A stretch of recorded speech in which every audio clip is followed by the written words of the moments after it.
Hello, welcome to this course Electricity and Magnetism. I am Dr. Rajkishore Mishra.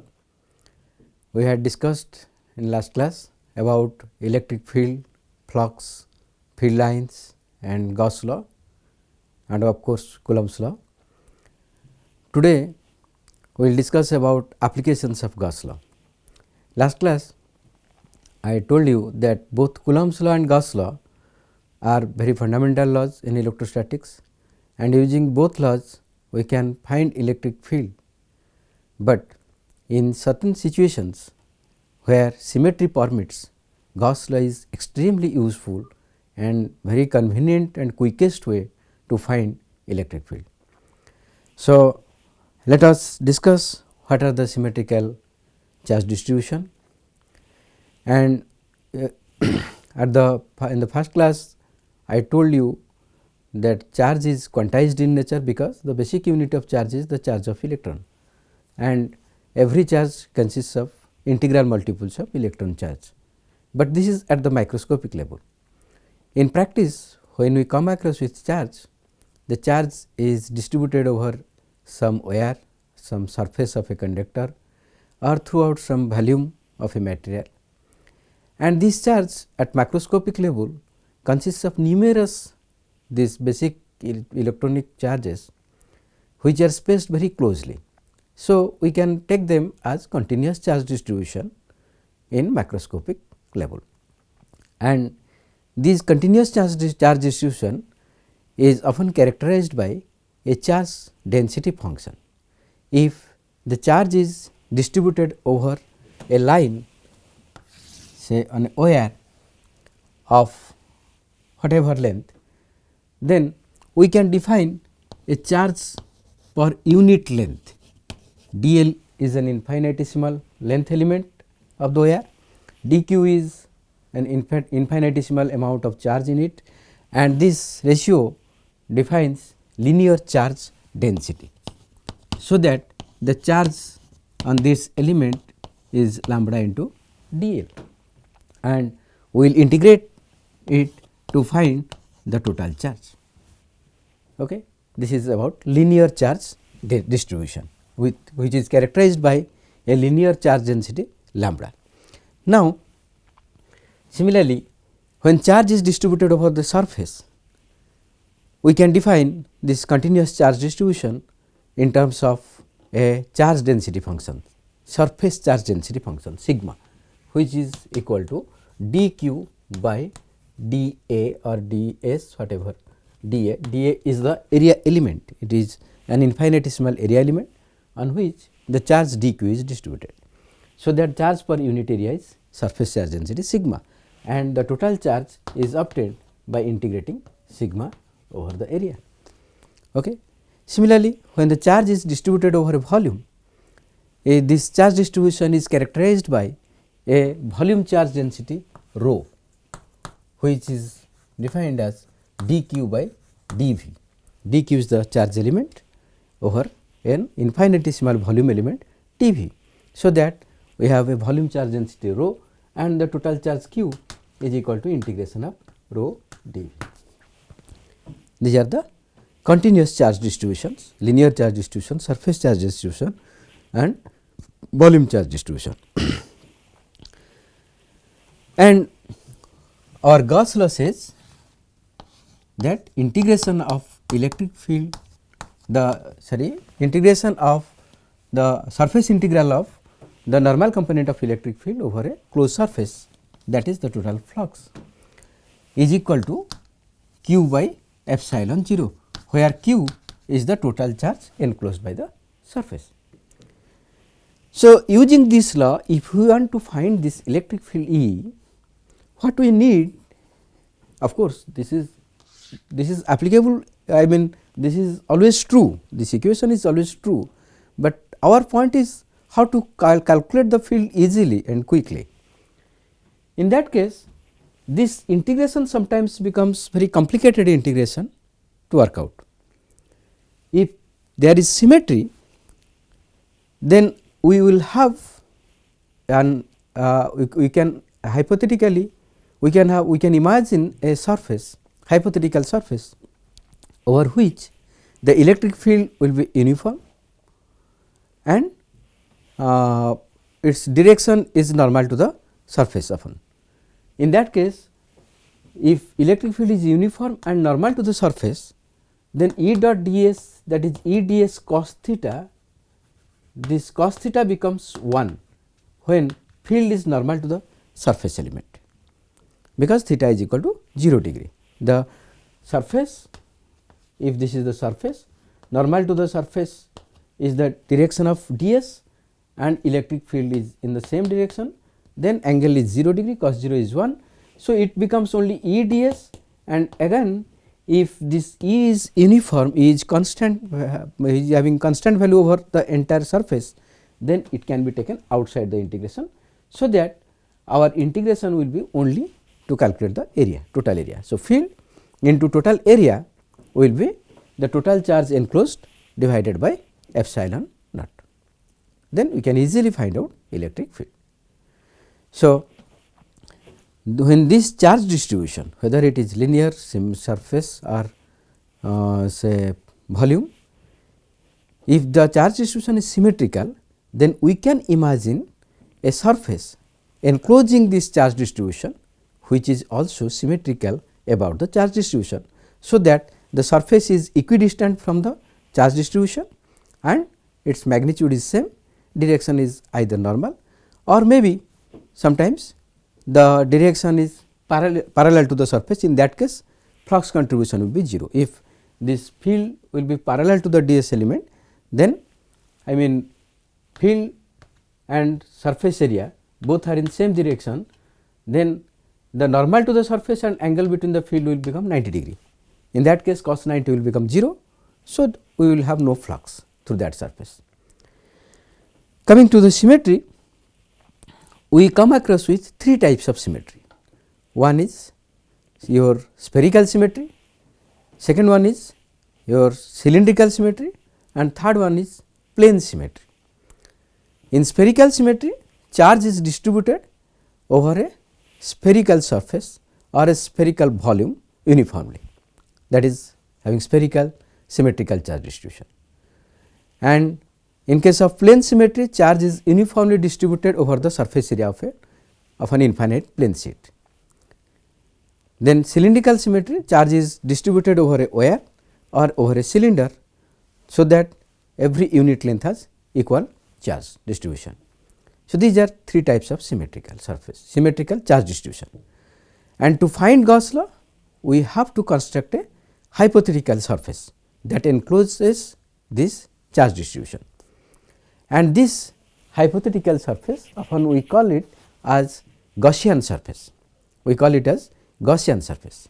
So, we will construct a Gaussian surface around the charge distribution, where the electric field will have same magnitude at every point, so that it can be taken outside the integration and we can easily calculate the electric field. So, let us write the symmetry, that is Gauss law is useful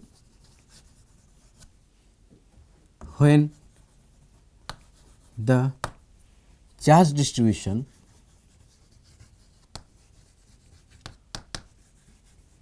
is symmetrical.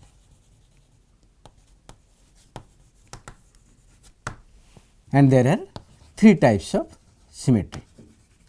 There are 3 types of symmetry. Point 1, your spherical symmetry. Point 2 is your cylindrical symmetry.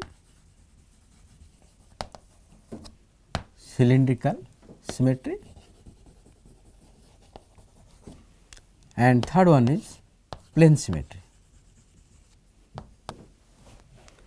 For each symmetrical charge distribution, we can imagine a hypothetical surface called Gaussian surface, where we will apply the electric field. So, that for spherical symmetry, our Gaussian surface will be a sphere, a concentric, here I can write it the Gaussian surface. Gaussian surface. The Gaussian surface for spherical symmetry is a concentric sphere. For cylindrical symmetry, it will be a coaxial cylinder. Coaxial cylinder. For plane symmetry, it is a cylinder that straddles, that means the charge distribution will be in the middle of the cylinder. Okay. The charge the cylinder that straddles the plane at its middle. So, these are three types of symmetrical charge distribution and they are corresponding symmetrical, I mean the Gaussian surface, where we will apply electric field to find the field due to this kind of charge distribution. So, let us first apply Gauss law to find electric field due to a spherical charge distribution. Let us say a spherical cell. So, that the cell has a charge being distributed only over its surface. It is thin cell, it has a radius, and we will find field outside the cell and field inside the cell. Field due to a uniformly charged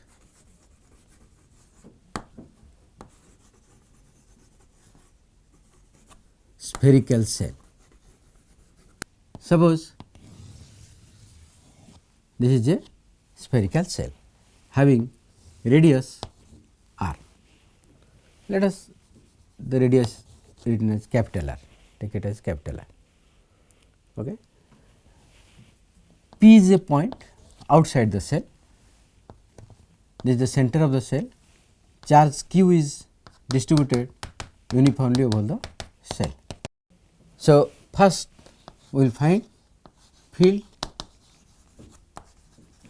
outside the cell.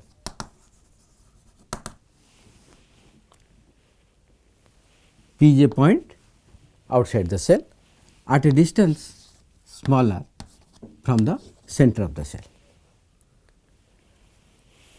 Due to symmetry, the field is always normal to the normal and outward from the cell when we consider the charge as positive.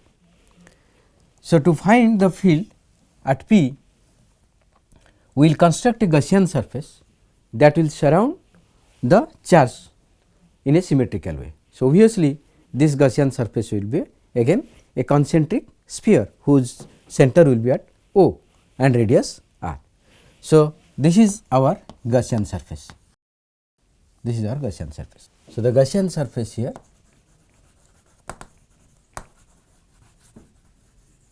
is a concentric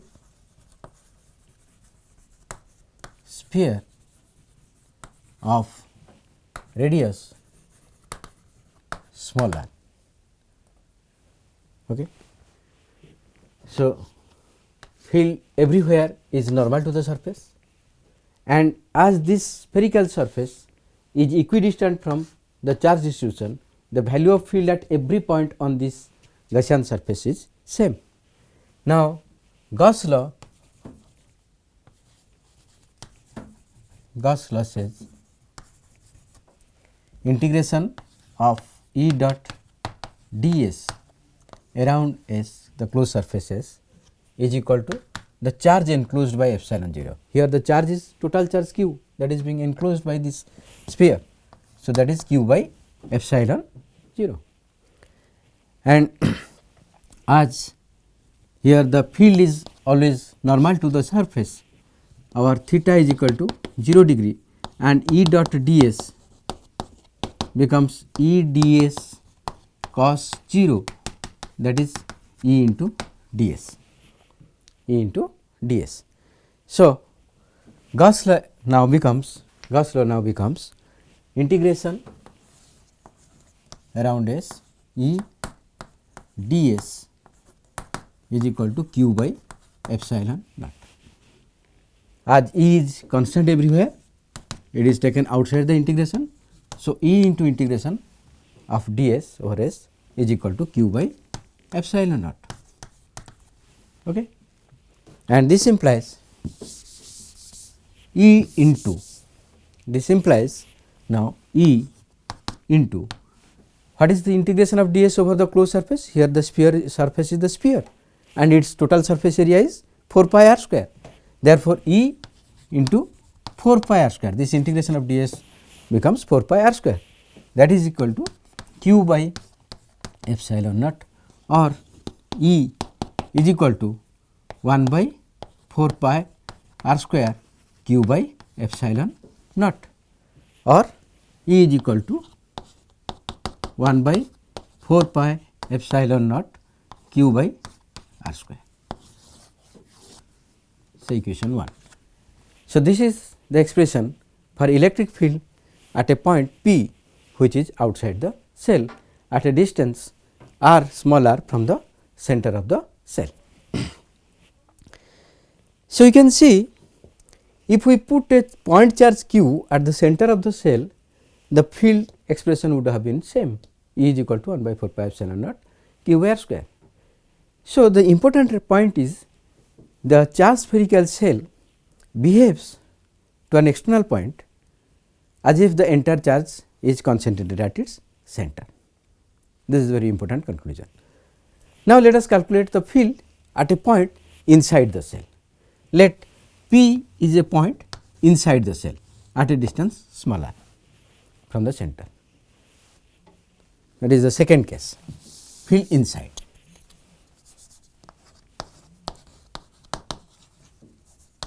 Field inside the cell, inside the cell. In this case again, what will be our Gaussian surface? That is a symmetrical surface around the charge distribution or with respect to this charge distribution. Obviously, it will be again a concentric sphere of radius smaller, but this time this sphere is inside the cell. And what is the total charge enclosed by this Gaussian surface? Nothing, because charge is residing outside the surface. So, the total charge enclosed inside this Gaussian surface is now 0, and our Gauss law becomes integration of E dot ds, integration of E dot ds is equal to 0, because no charge is enclosed by this Gaussian surface. Okay. Hence, field becomes 0. So, at every point inside a spherical cell, charged spherical cell, the electric field is 0, while at outside the surface, outside the cell, field varies inversely with r square. Okay. So, E is equal to 0 inside the cell, inside the cell, and what is the field on the surface of the cell? What will be its value on the surface of the cell? Obviously, we will find the E if we put small r is equal to capital R on the surface of the cell. Small r becomes equal to capital R, that is the radius of the cell. So, to find field on the surface, the third case, on the surface, on the surface, small r is equal to capital R, and equation 1 becomes E is equal to 1 by 4 pi epsilon naught capital Q by capital R square. This is the maximum value of the field. So, as we move from center, the field is 0 till the surface of the cell, and at the surface it is maximum, and as we move beyond, I mean outside the cell, the field varies inversely with r square. Okay. So, if we plot a graph, between field with r, then the graph will be like this, r and E up to small r is equal to capital R, up to this much, that is the radius of the cell, the field is 0. at r it is maximum. So, this value is 1 by 4 pi epsilon naught q by capital R square, and beyond r the field is inversely proportional to r square. So, the graph is like this. This is the variation of field with distance from the center of a charged spherical cell.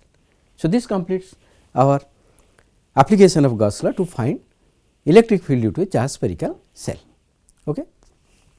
Now, what will happen if the charge is distributed uniformly over a solid sphere? In that case, we have a volume charge distribution. Charge is uniformly distributed over a volume, which is characterized by a volume charge density. Okay. So, let us find field due to a uniformly charged solid sphere. Field due to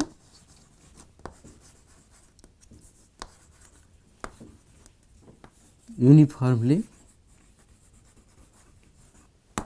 charged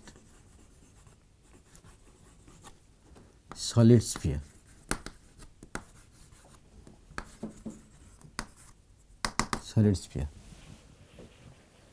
Suppose this is the solid sphere. Throughout its volume, charge is uniformly distributed. Okay? And this volume charge distribution is characterized by a volume charge density, which is uniform, because the charge distribution is symmetrical. Volume charge density, it is characterized by volume charge density rho. Obviously, how much it will be if we give a total charge capital Q on this sphere, and if the radius of the sphere is say capital R, then its volume will become 4 by 3 pi r cube, and the volume charge density will become 4 by 3 pi capital R cube. This is our volume charge density. Okay. Now, again we will have to find out the field outside the solid sphere and inside the sphere, and of course, on the surface of the sphere.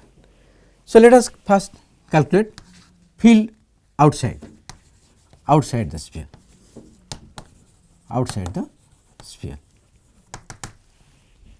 The center of the sphere is say O, P is a point which is outside the sphere at a distance say small r from the center. Okay. As I have already discussed, to find electric field using Gauss law, we have to construct a hypothetical Gaussian surface which should be symmetrical about the charge distribution. And here obviously again the Gaussian surface will be a concentric sphere having radius smaller, so that it is every point is equidistant from the charge distribution and field is normal to the surface. And applying Gauss law, we get integration of E dot ds over this surface S of the sphere is equal to total charge enclosed by the sphere divided by epsilon 0, and this Gaussian surface encloses the entire charge, that is of the solid sphere. So, it is equal to q by epsilon naught, and as field is normal to the surface everywhere, theta is 0, cos 0 is 1, and it is E ds, and again A is constant everywhere on the surface. So, it can be taken outside the integration, and we get E into integration of ds over S is equal to q by epsilon 0. And what is this integration of ds? It is the total surface area of the Gaussian surface, that is 4 pi small r square. So, this implies E into 4 pi small r square is equal to q by epsilon naught, or E is equal to 1 by 4 pi r square will go to right hand side, and we are getting 1 by 4 pi epsilon naught into q by r square. This is field outside the solid sphere, which implies E is inversely proportional to r square. Field is varying inversely with the square of the distance, it decreases as we move away from the conducting sphere. and then case 2 is our inside the sphere, field at a point inside the sphere. Let P is a point inside the sphere at a distance small r. So, our Gaussian surface will be a symmetrical surface, which is obviously again a concentric sphere of radius small r. Now, applying Gauss law, that is integration of E dot ds around the closed surfaces is equal to the charge say q dash enclosed by the Gaussian surface divided by epsilon 0. You can see here our Gaussian surface is the sphere of radius small r. Okay. This small r is less than capital R.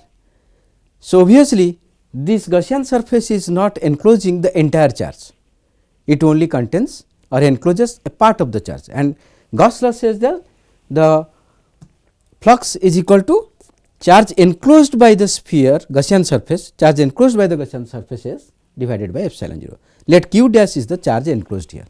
Okay. Then we have to calculate what is the value of q dash. Okay. What will the value of q dash? Obviously, it will be equal to the volume of the Gaussian surface, that is the sphere of radius r, whose volume is 4 by 3 pi r q into volume charge density, that is charge per unit volume into rho. And we have already calculated what is rho, that is 4 by 3 pi r q into rho is equal to how much? We have already calculated capital Q divided by total volume of the sphere, 4 by 3 pi into capital R q, and they cancel out, and our q dash becomes equal to q capital Q into small r q by capital R q. Now, we will put this q dash value in the equation representing Gauss law. So, now this Gauss law becomes integration around S E dot ds over S is equal to q small r q by capital R q divided by epsilon naught. Okay.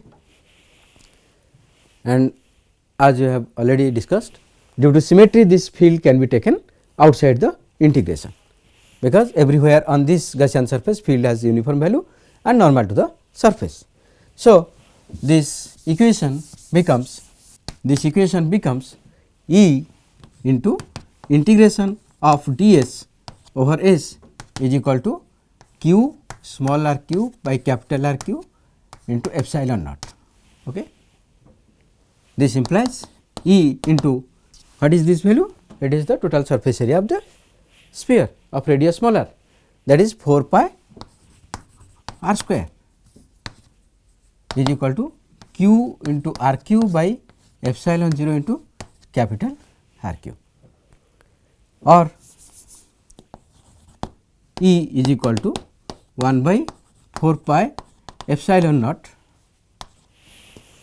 it goes to this side, into r q by capital R q by r square. So, we are left with only r in the numerator, and E is equal to now 1 by 4 pi epsilon 0 small r by capital R q. This is our field inside the sphere, at a point inside the sphere. Capital R is the radius of the total charge distribution, which is a constant quantity. Hence, from this equation you can see that inside the sphere field is directly proportional to small r, that is the distance from the center. So, this is important. Inside the solid sphere, charged solid sphere, the field is directly proportional to the distance from the center. And what will be its value at the center? At the center, what is the value of small r? At the center, small r is equal to 0. So, we will put small r is equal to 0 in equation 2, and we get E is equal to 1 by 4 pi epsilon naught into 0 is equal to 0, small r is equal to 0. So, field at the center of the charge sphere is 0, okay. And as we move from the center, field increases with the distance linearly. And what will be the value on the surface of the sphere? On the surface of the sphere,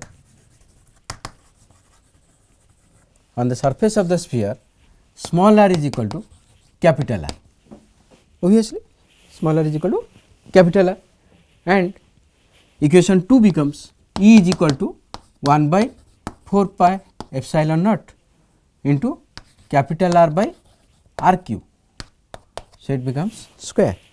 So, I think while putting the value of rho, we have left we have missed that q factor, okay, because rho is q by 4 by 3 pi r cube.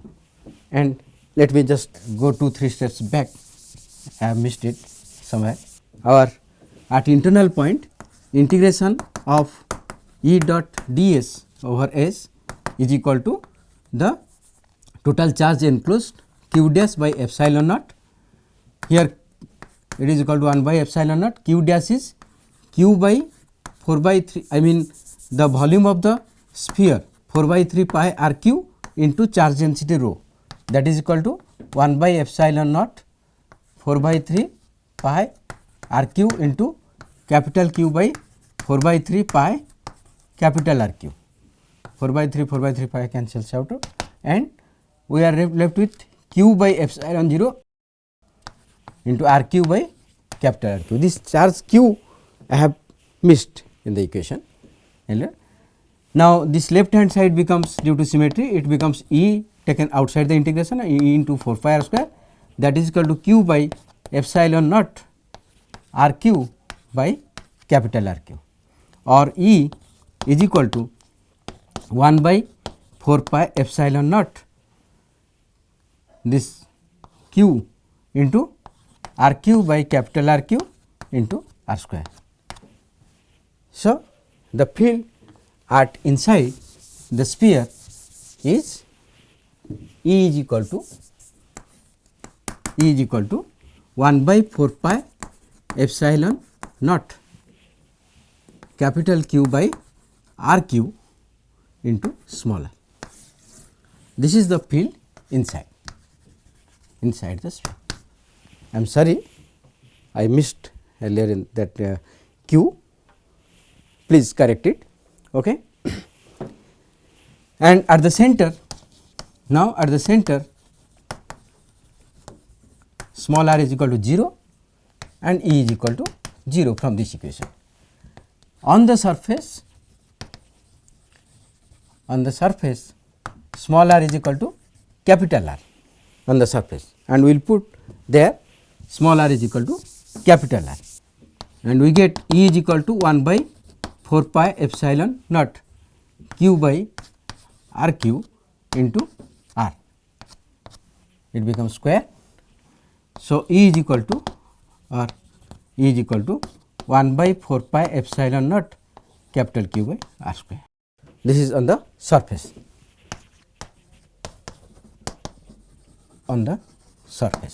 This is inside, and this is at the center. And we have already calculated outside the sphere E is equal to 1 by 4 pi epsilon naught q by r square. It is outside the sphere, okay. So, you see at center field is 0 and it now increases linearly with the distance up to the surface. At the surface it is maximum, beyond the surface it is again decreasing inversely with the r square. It is decreasing inversely with r square. This is the field due to a charged solid sphere, okay. And if we plot a graph between the variation of field variation of field with r, this is r, this is E. At the center field is 0 up to capital R, that is up to the surface, E is proportional to small r. So, the graph is straight line and it reaches maximum value here. This value is 1 by 4 pi epsilon naught capital Q by capital R square, that is on the surface of the sphere, and beyond this it is decreasing with r, it is inversely proportional to small r. Okay. So, you can find out how easily we have calculated electric field in case of spherical symmetrical charge distribution. Okay. Now, we will go for the second one, that is cylindrical symmetry. When charge is distributed over a line or over a cylinder uniformly along its length, so that it is characterized by a uniform linear charge density, then how to find out electric field at a distance, certain distance r from this line charge or cylindrical charge. Field due to cylindrical symmetrical charge distribution. Symmetrical charge distribution.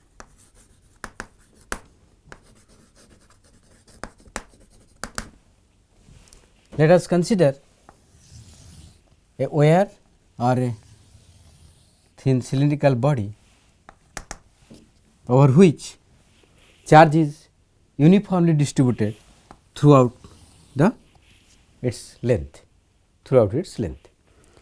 so that charge per unit length is lambda. It is linear charge density, that is charge per unit length. We have to find out field at any point P which is at a distance r from this line charge or cylindrical charge. Okay. If charge is positive, obviously the field is radially away, and if it is negative, field will be radially towards the line. Now, to find the field at P, we have to construct a Gaussian surface, which is a hypothetical surface symmetrical about the charge distribution, and here our Gaussian surface will be a coaxial cylinder,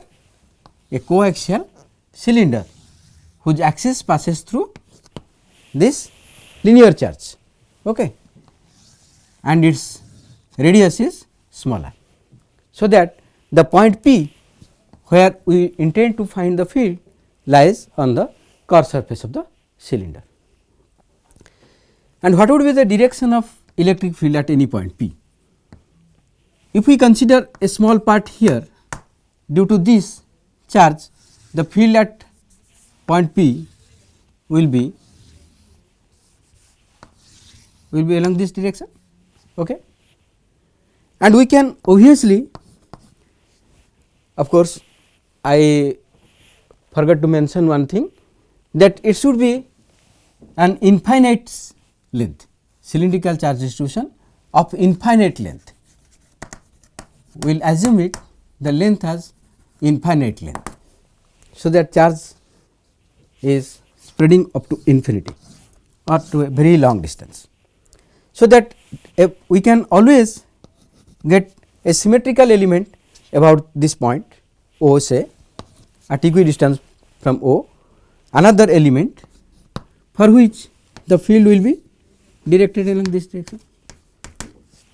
As the value of charge is same, distance is same, field will have the same value, and if we resolve into components, these vertical components E y will cancel out, equal and opposite, and only contribution is the horizontal component, that is along the radius of the cylinder, which is normal to the curved surface of the cylinder.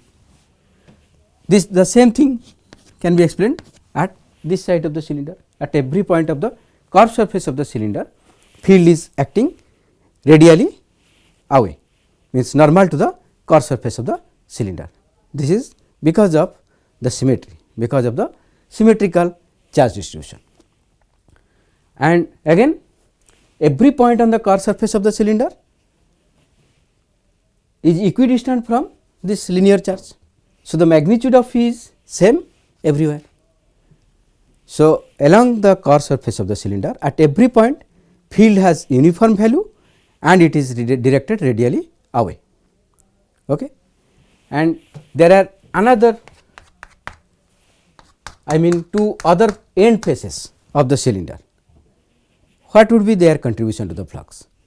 We know the direction of area is always along the outward normal and electric field is along the radius, E is along this direction, and what is the angle?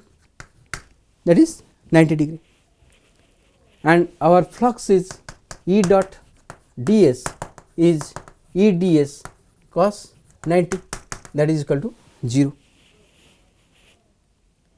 The same thing for this end face, because the direction of the area is along outer normal and field is along radius and angle is 90 degree. So, the flux contribution is 0. So, our Gaussian surface, which is a closed cylinder, on this Gaussian surface the two end faces contribute nothing to the total flux, only flux contribution is from the core surface of the cylinder. Okay. Now, let us see what the Gauss law gives us. Integration of E dot ds over S is equal to total charge enclosed by epsilon 0. So, this is equation 1, and this integration now is reduced to the integration no more the closed surface, only on the core surface, because the end faces, or the flat circular faces of the cylinder contributes 0 flux, because the angle is 90 degree, cos 90 is 0. So, this Gauss law now becomes integration of P dot ds over the core surface, that is equal to 1 by epsilon 0 times the charge enclosed. What is the charge enclosed? Let us take the length of the cylinder as L. Our Gaussian surface, which is a coaxial cylinder, let us take the length of this cylinder as L. Then what is the charge enclosed by this cylinder? The charge on this length L, charge per unit length is lambda, charge per unit length is lambda. So, the charge on length L is lambda into L, per unit length charge is lambda, on L length the charge will be lambda into L, that is the charge enclosed, Q is equal to lambda L. So, our Gauss law becomes integration of P dot ds over the core surface is equal to 1 by epsilon 0 times this charge Q enclosed, in place of Q we will put lambda into L. Okay. Or Gauss law becomes E dot ds is now E ds cos 0, because on the core surface field and area are in same direction. So, integration of E dot ds it becomes E ds, and E is everywhere same on the core surface of the cylinder. So, E can be taken outside the integration, E into integration over ds over the core surface is equal to now lambda L by epsilon naught, or E into integration of ds over the core surface is 2 pi r L, because this is the total surface area of the core surface of the cylinder, that is 2 pi r L, radius of the cylinder is r, length is L. So, E into 2 pi r L is equal to lambda L by epsilon naught, L cancels out, or E is equal to 1 by 2 pi epsilon naught lambda by r. This is the expression for electric field due to a linear charge distribution at a distance r from the charge. Okay. So, you see here the field is varying inversely with distance r. Due to point charge or a spherical charge outside the sphere, field is inversely proportional to square of the distance. but for a linear charge field is inversely proportional to r only. Okay. And this is the field due to a linear or cylindrical charge distribution, symmetrical charge distribution. Of course, theoretically we have taken at the length as infinite length, but this is approximately true for any finite length when length is very large. Okay. Now, we have the third case, that is field due to the plane charge distribution, field due to infinite plane charge sheet, field due to infinite plane charge sheet. Okay. Let us consider an infinite sheet of charge like this. So, positive charges are uniformly distributed throughout the surface area of this infinite plane charge sheet, and this surface charge distribution is characterized by a uniform surface charge density, that is charge per unit area, sigma, surface charge density, surface charge density uniformly distributed, that is the charge per unit area. To find field at a distance r from this sheet, that is at a point P, we have to construct a hypothetical surface called Gaussian surface, which should be symmetrical about this plane charge sheet. Okay. So, now let us consider construct this Gaussian surface, which is obviously a cylinder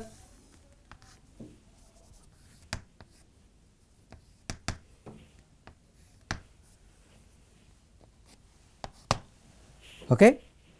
This you can see that this cylinder straddles this plane charge sheet at its middle, okay. Just at the middle of the cylinder the charge sheet passes. So, that the two end faces of the cylinder are equidistant from the charge sheet. And as we discussed for case of linear charge distribution, linear symmetrical charge distribution, the same logic is applied here. So, that our electric field will be always normal to the plane charge sheet because of the symmetrical distribution of the charge over the plane. It cannot have a component parallel to the plane charge sheet, they will cancel out. Okay. So, on the both end faces the field is directed outward and normal to the plane charge sheet. That means, they are normal to the end face, that is the direction of the area vector and field are in same direction at the two end faces. What about the our curved surface of this cylinder? This curved surface, the normal to the curved surface n cap is along outer normal and electric field is along this direction. So, angle is 90 degree. The same thing at every point of this curved surface of the cylinder, the angle is 90 degree. So, what will be the flux contribution of this curved surface of the cylinder? E dot ds, that is E ds cos 90 is equal to 0. So, in this case to our Gaussian surface the total flux contribution is only by the two end faces, only by the two end faces which are equidistant from the plane charge sheet. So, at every point of these end faces field have uniform value and it is directed normal to the face. So, the angle theta, that is the angle between the normal to the surface and electric field, is 0 degree. So, our Gauss law now is integration of E dot ds when applied to this Gaussian surface, which is the cylinder that straddles the plane charge sheet at its middle. Integration of E dot ds over S is equal to the total charge enclosed by this cylinder divided by epsilon naught. This is equation 1. Now, what is this integration of E dot ds now? It is equal to only integration of E ds at the two end faces, only at the two end faces of the cylinder. Curved surface does not contribute here to the flux, and this is become being equal to E into integration of ds over the end faces. And let this end face each has a area capital A. Let us say each end face has the area capital A. So, this integration becomes E into A total area, that is A at one end face, at the other side another A. So, it becomes 2 E A.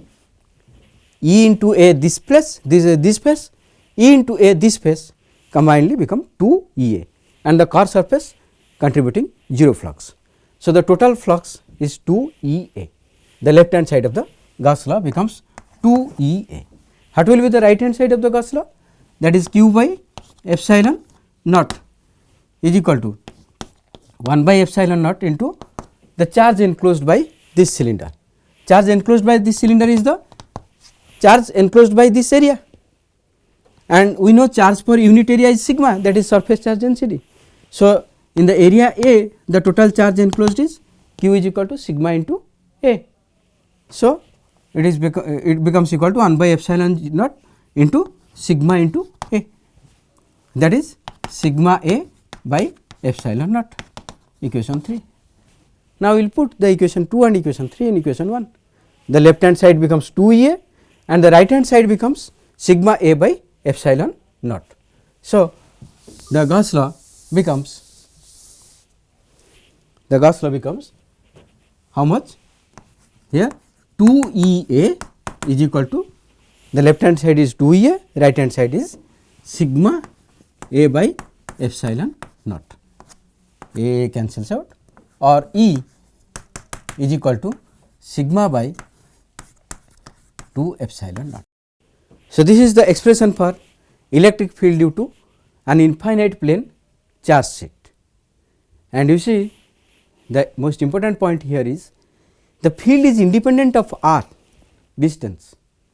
That means, near a plane infinite plane charge sheet everywhere electric field is same, it is uniform and same, it is independent of distance r. So, we have completed the 3 situations of symmetrical charge distributions where we apply Gauss law to find electric field in a very easy and quick way, which would not have been possible using Coulomb's law. Though both the laws are true, both the laws hold good at every situations, but this is only a powerful tool to calculate electric field in symmetrical charge distribution. Okay. So, we complete Gauss law so far in our discussion. We have completed our electric field, field lines, Coulomb's law, Gauss law, electric flux and applications of Gauss law to different symmetrical charge distribution. In the next class, we will discuss about another important aspect of electric field or electric effect of charge distribution, that is electric potential. Okay. So, every electrical environment is mapped by 2 fields, one is vector field, that is electric field, another is scalar field, that is potential. Okay. So, in the next class we shall discuss about potentials and some mathematical tools which beautifully explain the physics, the concepts very well. We will discuss it next class. Thank you.